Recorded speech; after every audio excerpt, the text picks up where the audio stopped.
में कोरोना का कहर जारी। महाराष्ट्र में 773 ने तोड़ा दम तो दिल्ली में हुई 348 मौतें। 25 लाख के पार पहुंचे एक्टिव केस।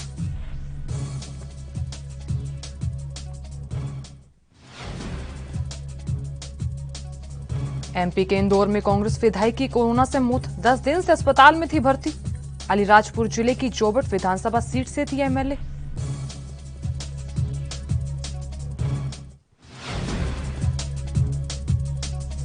ऑक्सीजन की कमी की वजह से दिल्ली में 25 और जबलपुर में 5 मरीजों ने तोड़ा दम। 60 की जान जोखिम में।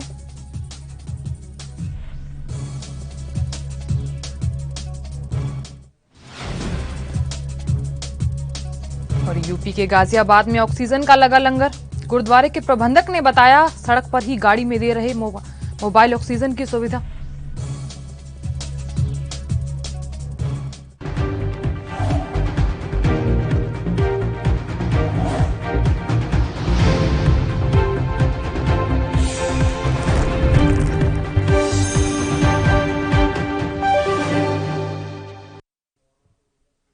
नमस्कार, एनबी न्यूज देख रहे हैं। यहां पर मैं हूं आपके साथ साधना बत्रा। बुलेटिन का अहम खबर के साथ करेंगे। देश में कोरोना संक्रमितों की संख्या में रोजाना बढ़ोतरी हो रही है और बीते 24 घंटों की बात करें तो देश में कोरोना के 3 लाख से अधिक मामले दर्ज किए गए।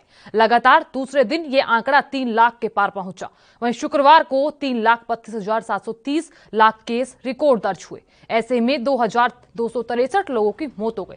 आपको बता दें कि महाराष्ट्र और दिल्ली समेत कई राज्यों में कोरोना बेकाबू होता नजर आ रहा है। आलम यह है कि अब अस्पतालों में बेड्स, ऑक्सीजन जैसी जरूरी चीजों की किल्लत होने लगी है। उधर महाराष्ट्र में भी कोरोना का कहर लगातार जारी है और यहां बीते 24 घंटों में कोरोना की बात करें तो 66,836 नए केस सामने आए, तो वहीं 74,045 रिकवर भी हुए।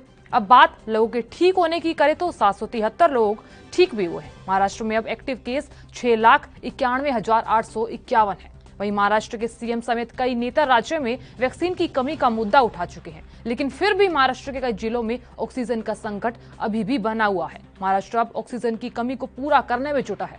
उधर शिवसेना सांसद अरविंद सावंत ने महाराष्ट्र में रेमडेसिविर की कमी का मुद्दा उठाया। उन्होंने केंद्रीय स्वास्थ्य मंत्री डॉक्टर हर्षवर्धन को पत्र लिखकर कहा है कि महाराष्ट्र को रेमडेसिविर इंजेक्शन की आवश्यकता से कमी क्यों मिल रही है, जबकि महाराष्ट्र के मुख्यमंत्री उद्धव ठाकरे ने भी विभिन्न राज्यों के मुख्यमंत्रियों के साथ प्रधानमंत्री की बैठक के दौरान रेमडेसिविर वैक्सीन और ऑक्सीजन की आपूर्ति की कमी का मुद्दा उठाया। गौरतलब है कि महाराष्ट्र इस समय कोरोना से सबसे ज्यादा प्रभावित राज्य है।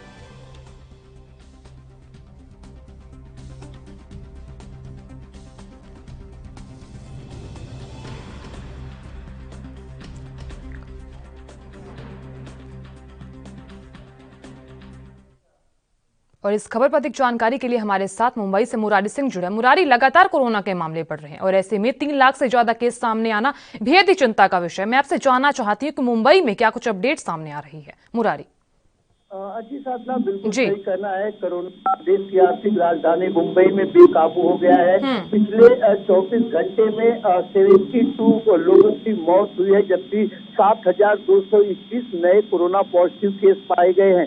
लगातार मुंबई सहित महाराष्ट्र के हालात खराब हो रहे हैं और आज 7वें दिन भी जो है कि 60,000 से ज्यादा महाराष्ट्र में कोरोना पॉजिटिव केस पाए गए हैं। लगातार यहाँ पर संक्रमण की संख्या बढ़ती जा रही है और अब पिछले 2 दिनों की बात करें तो जो मरने वालों का आंकड़ा है वो भी लगातार बढ़ते जा रहा है। जहाँ एक तरफ अस्पताल में वैक्सीन के लिए और ऑक्सीजन के लिए, बेडों के लिए जहाँ पर किल्लत हो रही है, मारा चल रही है और ऐसी स्थिति में संक्रमण जो लगातार फैल रहा है वो महाराष्ट्र सरकार के लिए काफी चिंता का विषय बन चुका है।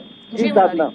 मुरारी, जैसा कि आप जानते हैं कि मुंबई में और महाराष्ट्र में ब्रेक द चेन लागू किया गया और इस बीच बताया जा रहा है कि लॉकडाउन का स्वरूप ही है ब्रेक द चेन। इस बीच क्या आप बता सकते हैं कि इस बीच जो ये कमियां चल रही हैं, ऑक्सीजन की कमी, बेड्स की कमी, वेंटिलेटर की कमी, क्या अब मौजूदा स्थिति को देखा जाए तो क्या लॉकडाउन की तरफ देश बढ़ सकता है?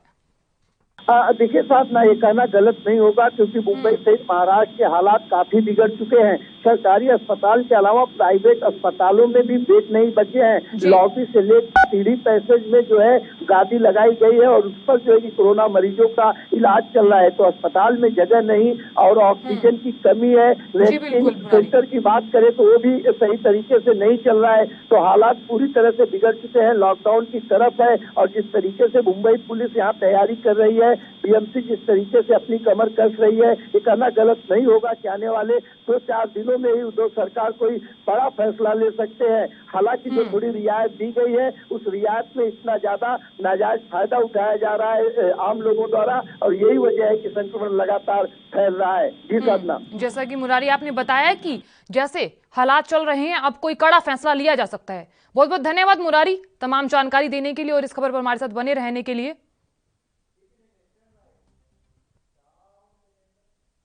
उधर कोरोना का कहर जारी है और अब रोजाना 3 लाख से अधिक संक्रमण के मामले सामने आ रहे हैं। शुक्रवार को देश में 3,45,000 से करीब कोरोना केस आए और ऐसे में इस दौरान 2,620 लोगों की मौत भी हो गई। महाराष्ट्र और उत्तर प्रदेश और दिल्ली समेत कई राज्यों में स्थिति भयावह भी हो गई है और बढ़ते मामलों के बीच कई अस्पतालों में बेड्स, ऑक्सीजन जैसी जरूरी चीजों की भारी किल्लत हो गई है। वहीं ग्वालियर की बात करें तो ग्वालियर की जीएच जय आरोग्य चिकित्सालय ग्वालियर के सबसे बड़े अस्पताल के मेडिसिन विभाग में ऑक्सीजन खत्म हो गई है। आपको बता दें कि अस्पताल स्टाफ मरीजों को शिफ्ट करने में लगा हुआ है। ऐसे में बताया जा रहा है कि अस्पताल में 25 से 50 मरीज ऑक्सीजन पर थे और इस बीच लगातार तेजी से बढ़ते संक्रमण ने सिस्टम को हिलाकर रख दिया है और जिससे व्यवस्थाएं भी चरमरा गई है।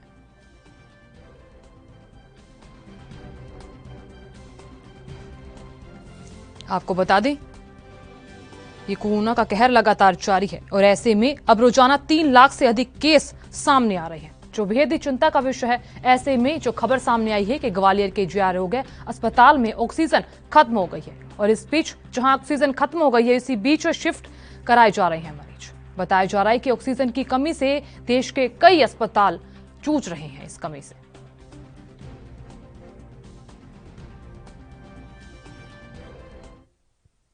प्रधानमंत्री नरेंद्र मोदी द्वारा कोरोना को लेकर बुलाई गई बैठक का लाइव टेलीकास्ट कर दिल्ली के मुख्यमंत्री अरविंद केजरीवाल घिर गए हैं और ऐसे में प्रधानमंत्री ने बैठक के दौरान ही केजरीवाल को कह दिया कि इन हाउस मीटिंग का लाइव टेलीकास्ट उचित नहीं है और इसे लेकर सियासत शुरू हो गई। और अब मध्य प्रदेश के मुख्यमंत्री शिवराज सिंह चौहान ने केजरीवाल को घेरने के लिए सोशल मीडिया का इस्तेमाल किया है। यहाँ शिवराज सिंह चौहान ने कहा कि केजरीवाल जी, यह समय ऊंची राजनीति का नहीं है, आपने प्रोटोकॉल का उल्लंघन किया जो बेहद ही निंदनीय है। यहाँ प्रधानमंत्री के साथ 11 राज्यों के मुख्यमंत्रियों की हाई लेवल इंटरनल बैठक थी और इसमें कोरोना संक्रमण से निपटने के लिए राज्यों से सुझाव लिए जाने थे और साथ ही रणनीति के संबंध में चर्चा होनी थी। और ऐसे में मुख्यमंत्री ने कहा कि बैठक में दिल्ली के मुख्यमंत्री अरविंद केजरीवाल सुझाव देने की जगह केंद्र समेत अन्य राज्यों पर आरोप लगाने शुरू कर दिए और जो बेहद ही अनुचित है और यह समय राजनीति का नहीं है बल्कि राष्ट्रीय एकता का परिचय देने का है। धैर्य और गंभीरता के साथ विवेक का इस्तेमाल करते हुए कोरोना के विषम परिस्थितियों से निपटना है। तो यहाँ उन्होंने केजरीवाल को नसीहत देते हुए लिखा कि मैं तत्कालीन प्रधानमंत्री डॉक्टर मनमोहन सिंह के साथ बैठक में शामिल हुआ। वैचारिक मतभेद होने के बाद भी सदैव उनका सम्मान किया, प्रधानमंत्री के पद की गरिमा का ख्याल रखा और ऐसे में मैं भी 14 साल से मुख्यमंत्री के तौर पर काम कर रहा हूँ। उन्होंने कहा कि मैं प्रधानमंत्री के साथ अनेक बैठकों में शामिल हुआ लेकिन कभी ऐसा गैर जिम्मेदाराना कृत्य नहीं किया गया।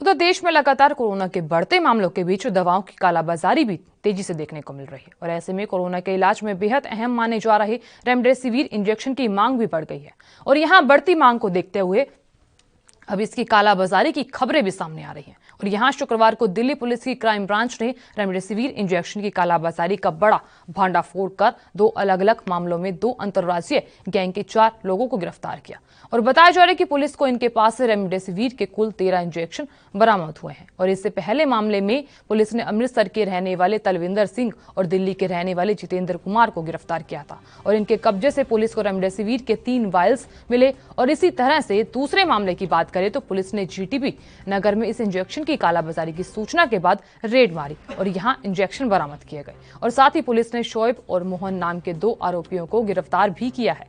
बताया जा रहा है कि पुलिस ने बताया कि ये लोग इंजेक्शन को 25 से 40 हजार रुपए में बेचते थे और फिलहाल पंजाब में भी रेड्स जारी है।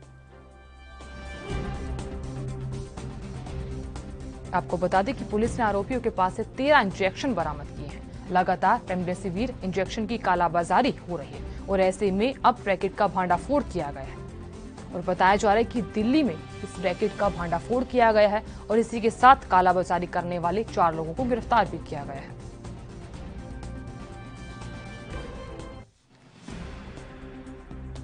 तो यहाँ तस्वीरों में दिखाई भी दे रहा है कि ये पूरा मामला दिल्ली का बताया जा रहा है, जहां कालाबाजारी हो रही है और ऐसे में कोरोना के मामले बढ़ रहे हैं और इस बीच जहां एक तरफ इस इंजेक्शन की प्राप्तता पाई गई और इस बीच यहाँ कालाबाजारी देखने को मिल रही है। आए दिन मामले बढ़ रहे हैं और इस बीच जहां ऑक्सीजन की कमी है तो यहाँ आप देख सकते हैं कि कालाबाजारी की जा रही है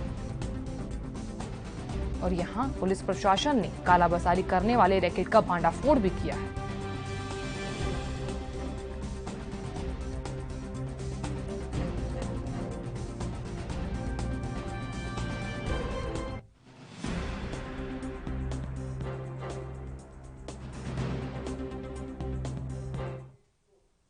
और इस खबर पर तमाम जानकारी के लिए हमारे साथ हमारे सहयोगी अदिति जुड़ रही हैं। अदिति, लगातार कोरोना के मामले बढ़ रहे हैं और ऐसे में बताया जा रहा है कि रेमडेसिविर इंजेक्शन का भांडाफोड़ किया गया। फिलहाल क्या कुछ जानकारी सामने आ रही है अदिति? देखिए, देश में जो है आपातकाल की स्थिति बनी हुई है। कोरोना के गंभीर मामले जो है देश में देखने को मिल रहे हैं, तो ऐसे में ये जो इंजेक्शन है इसकी भारी मांग है बाजार में जो है, और इस इंजेक्शन की जो है इस तरीके का माहौल देखते हुए कालाबाजारी भी शुरू हो गई है। दिल्ली में खासतौर से क्राइम ब्रांच ने एक ऐसे गिरोह का भांडाफोड़ किया जो इन अंतरराज्यीय में इस इंजेक्शन का जिसे कहते हैं कि कालाबाजारी करते हैं। कम से कम एक इंजेक्शन 25 से 40 हजार रुपए में बेचा जा रहा है। तो पंजाब से 2 लोगों को पुलिस ने गिरफ्तार किया। दिल्ली पुलिस ने पंजाब से, आपको बता दूं, दिल्ली पुलिस ने पंजाब से इन लोगों को गिरफ्तार किया और पुलिस ने एक अमृतसर से रहने वाले तलविंदर सिंह और दिल्ली के रहने वाले जितेंद्र कुमार को इस मामले में गिरफ्तार किया। इनके पास से करीब रेमडेसिविर के इंजेक्शन जो है वो 13 इंजेक्शन बरामद किए गए हैं। इसी मामले में कई जगह पे पंजाब में अभी छापेमारी हुई है।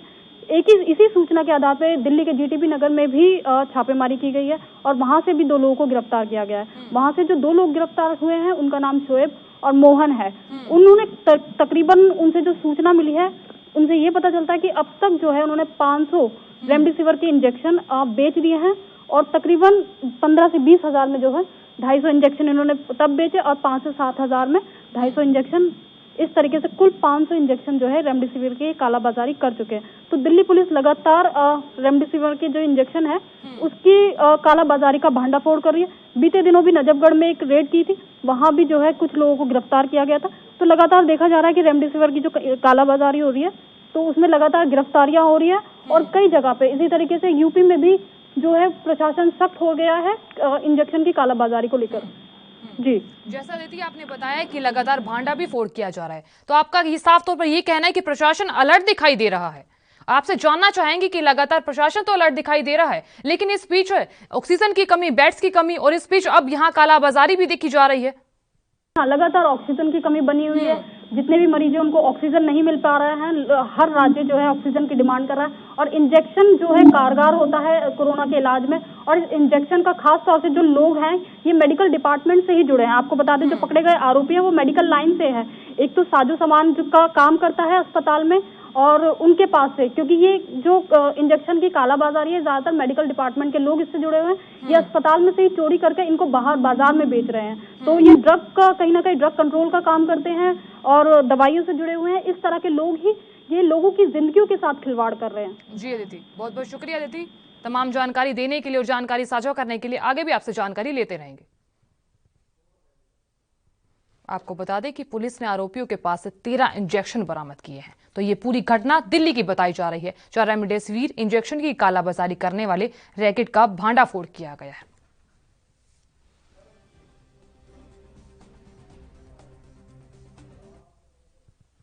देश में जानलेवा कोरोना वायरस का खतरा बरकरार है और ऐसे में ऑक्सीजन की कमी होने के चलते कई राज्यों में मरीज बेहाल हैं। और इस बीच राहत देने वाली बड़ी खबर तो सामने आई है। यहां झारखंड के बोकारो से कल चली दूसरी oxygen express tankers Uttar Pradesh की राजधानी लखनऊ पहुंच गई है और पिछले कई दिनों से ऑक्सीजन की कमी से अस्पताल बेहाल दिखाई दिए।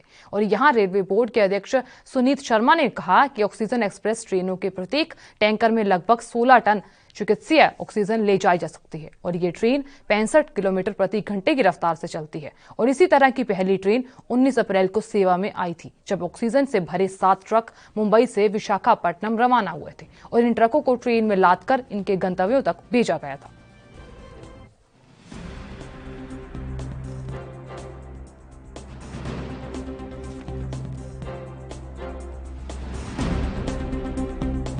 जो खबर सामने आई है कि ऑक्सीजन की कमी के बीच अब अस्पतालों को बड़ी राहत मिलने वाली है।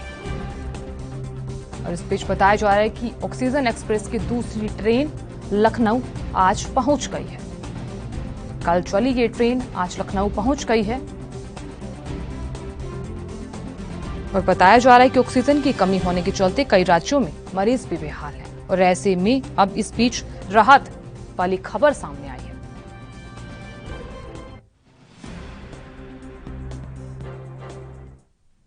प्रधानमंत्री नरेंद्र मोदी आज राष्ट्रीय पंचायती राज दिवस के अवसर पर दोपहर 12 बजे वीडियो कॉन्फ्रेंसिंग के जरिए स्वामित्व योजना के अंतर्गत ई संपत्ति कार्डों के वितरण की शुरुआत करेंगे। आपको बता दें कि इस दौरान 409 लाख संपत्ति मालिकों को उनके ई संपत्ति कार्ड दिए जाएंगे और इसी के साथ ही देश भर में स्वामित्व योजना की शुरुआत हो जाएगी और इन मौकों पर केंद्रीय मंत्री नरेंद्र सिंह तोमर भी मौजूद रहेंगे। बताया जा रहा है कि प्रधानमंत्री राष्ट्रीय पंचायती राज दिवस के अवसर पर राष्ट्रीय पंचायत पुरस्कार 2021 भी प्रदान करेंगे और इस बीच राष्ट्रीय पंचायत पुरस्कार 2021 कई श्रेणियों के अंतर्गत दिए जा रहे हैं और जिसमें दीनदयाल उपाध्याय पंचायत सशक्तिकरण पुरस्कार, नानाजी देशमुख राष्ट्रीय गौरव ग्राम सभा पुरस्कार, ग्राम पंचायत विकास योजना पुरस्कार, बच्चों के अनुकूल ग्राम पंचायत पुरस्कार और इस बीच ई पंचायत पुरस्कार शामिल है। केंद्र सरकार की ओर से जारी एक बयान में कहा गया कि पीएम मोदी एक बटन पर क्लिक के माध्यम से 5 लाख रुपए से 50 लाख रुपए तक पुरस्कार धनराशि हस्तांतरित करेंगे और ये धनराशि रियल टाइम आधार पर पंचायतों के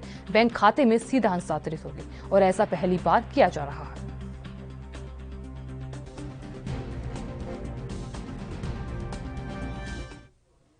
लखनऊ के पश्चिमी क्षेत्र से बीजेपी के विधायक सुरेश श्रीवास्तव का कोरोना के कारण निधन हो गया और बताया जा रहा है कि बीते 7 दिनों से वेंटिलेटर पर थे और यहां कोरोना संक्रमण के बाद उनका अस्पताल में इलाज भी चल रहा था।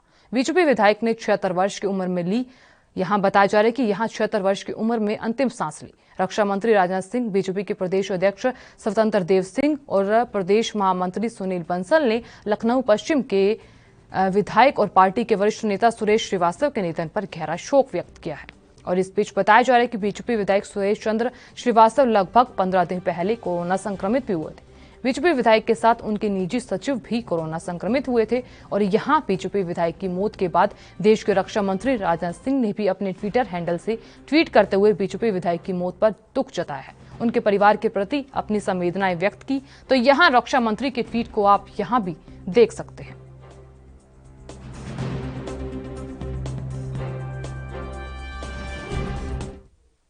उधर अमेठी जिले में लगातार बढ़ रहे कोरोना के अधिकांश मरीजों को होम आइसोलेशन में रखा जा रहा है और इनमें से ऐसे मरीज जिनको किसी प्रकार की समस्या आ रही है, सांस लेने में दिक्कत हो रही है और या फिर कठिनाई हो रही है, उन्हें अन्य कोई समस्या है तो यहाँ मरीजों को प्रशासन कोविड अस्पतालों में भर्ती करवा रहा है।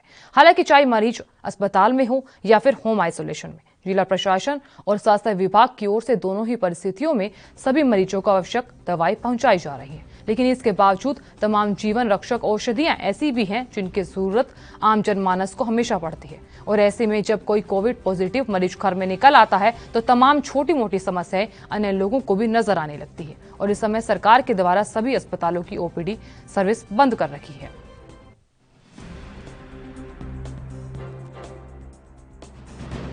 स्टोरों पर रैंडम चेकिंग की है, क्या चेक की है, किस तरह की जांच की?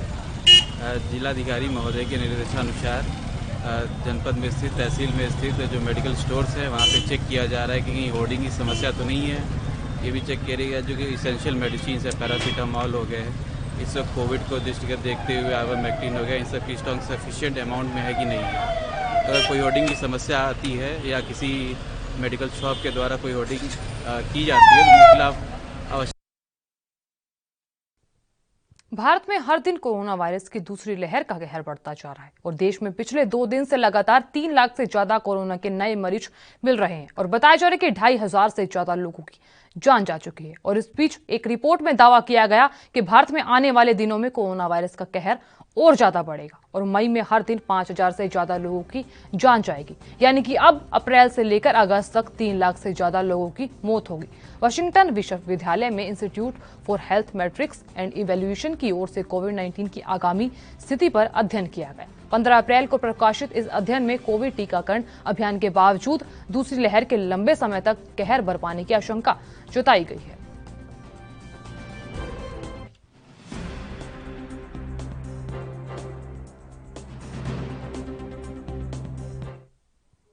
उधर यूपी के हमीरपुर में एक चलती कार आग का गोला बन गई और देखते ही देखते इंडिका कार पूरी तरह से जलकर खाक हो गई।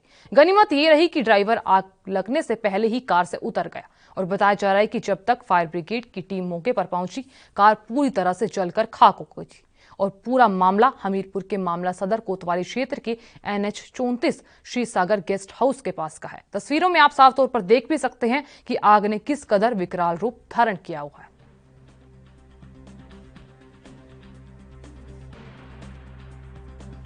बता दें कि यूपी के हमीरपुर में एक चलती कार आग का गोला बन गई। साफ तौर पर यह तस्वीरों में आप देख भी सकते हैं ये कार किस तरह आग का गोला बन गई और बताया जा रहा है कि देखते ही देखते इंडिका कार पूरी तरह से जलकर खाक भी हो गई। गनीमत ये रही कि ड्राइवर आग लगने से पहले ही कार से उतर गया और इस बीच जब तक फायर ब्रिगेड की टीम पहुंचती तब तक कार पूरी तरह से जलकर गोला बन चुकी थी। और ये पूरा मामला हमीरपुर के सदर कोतवाली क्षेत्र की NH 34 क्षीर सागर गेस्ट हाउस के पास का बताया जा रहा है, जहां आग से कार जलकर खाक हो गई।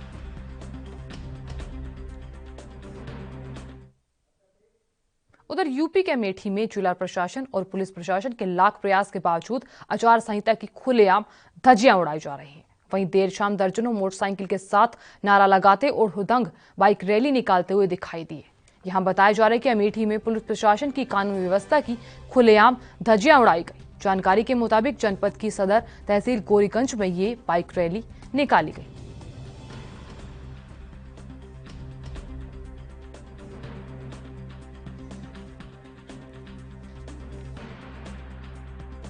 आप साफ तौर पर देख सकते हैं कि यूपी के अमेठी में कानून व्यवस्था की खुलेआम धज्जियां उड़ाई गई है। तस्वीरों में आप देख सकते हैं कि बाइक रैली निकाली जा रही है। यहां पुलिस का बिल्कुल भी खौफ दिखाई नहीं दे रहा है और ये पूरा मामला यूपी के अमेठी का बताया जा रहा है, जहां पुलिस प्रशासन अलर्ट है लेकिन फिर भी बाइक रैली निकाली गई है। तस्वीरों में आप साफ तौर पर देख सकते हैं कि किस तरह ये हुड़दंगबाजी की जा रही है युवकों के द्वारा। लगातार पुलिस प्रशासन अलर्ट है लेकिन इस बीच तस्वीरों में साफ तौर पर दिखाई दे रहा है कि हुड़दंगबाजी की जा रही है। भारत में जानलेवा कोरोना वायरस की दूसरी लहर तेजी से फैल रही है और यहां अमेरिका एक तरफ दावा करता है कि संकट की इस घड़ी में वो भारत के साथ है, वहीं दूसरी तरफ उसने भारत को कोरोना वैक्सीन का कच्चा माल देने पर रोक लगा दी है। आपको बता दें कि अमेरिका का कहना है कि उसका पहला दायित्व अमेरिका लोगों को जरूरतों को देखना है। यहां बताया जा रहा है कि विदेश विभाग के प्रवक्ता नेड प्राइस से यह जब पूछा गया कि बाइडेन प्रशासन कोरोना टीके के कच्चे माल के निर्यात पर लगी रोक को उठाने के भारत के आग्रह पर कब फैसला लेगा, तो यहां जवाब में कहा गया कि सबसे पहले अमेरिका का कहा जाएगा। इस बीच उन्होंने साफ तौर पर कहा कि अमेरिका सबसे पहले है, जो बेहद ही जरूरी है। अमेरिकी लोगों के महत्वाकांक्षी टीकाकरण के काम में लगा है। यहाँ टीकाकरण प्रभावी और अब तक सफल रहा है और अमेरिका के इस कदम से भारत में इस टीके के विनिर्माण में सुस्ती आने की आशंका भी लगातार बढ़ गई है।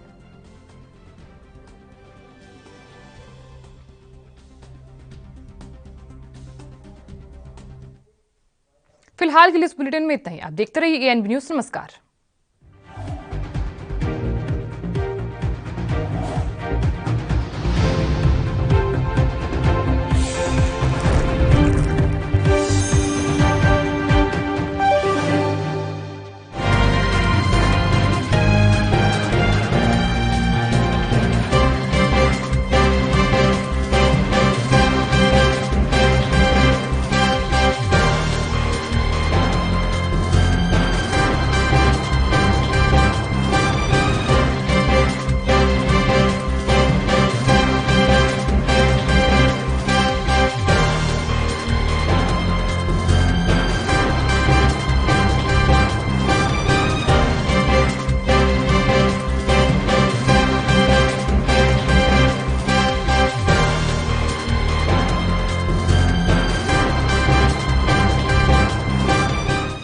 कम ब्रेक और ज्यादा खबरों के साथ देखिए ANB news in channel number पर।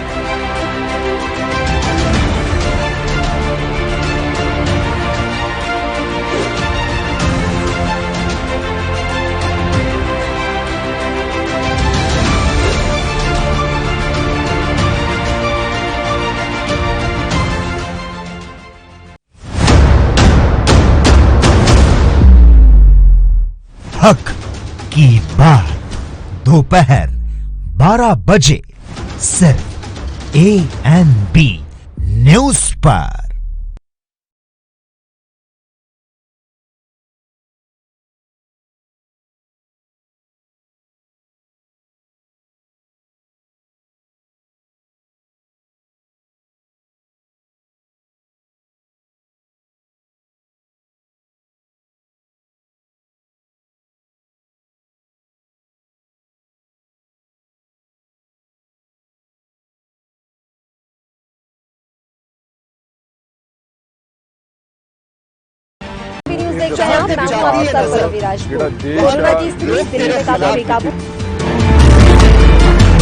खबरनामा, खबर से असर तक शाम 5 बजे सिर्फ ANB न्यूज पर।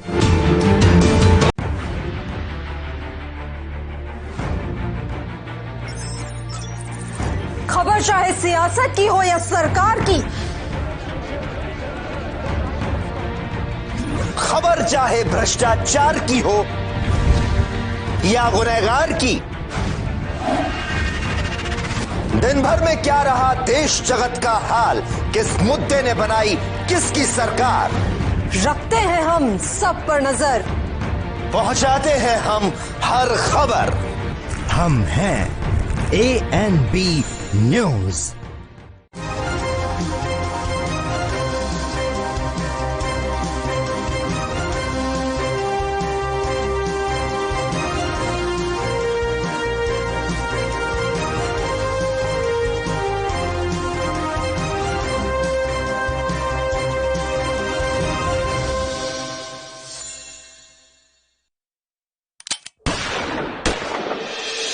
पंजाब दी कोरोना खिलाफ जंग जारी है। तुसी भी इस जंग च अपना हिस्सा पाओ।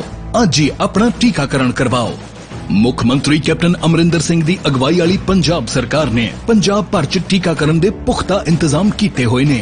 अगर आपां ने अपने परिवारां नूं बचाउणा है, बच्चों नूं बचाउणा है, अपने होर बजुर्ग ने उहदे विच घरां दे विच उहनां नूं बचाउणा है, तां इक्को ही तरीका है कि आपां टीके लगाओ। तो अज मेरी यही बेनती है तुहानूं कि तुसीं मेरी गल मन्नो, सारे तुसीं लगाओ ताकि तुसीं भी बचो और नाल तुहाडे घरां दे विच जो 45 साल तो उपर ने उन्हां नूं भी लगाओ ताकि अपना परिवार बच सके।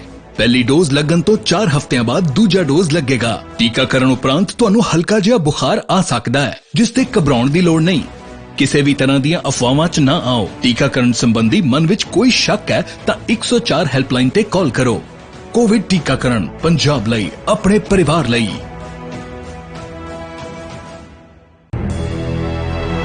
लखनऊ से लेकर चंडीगढ़ तक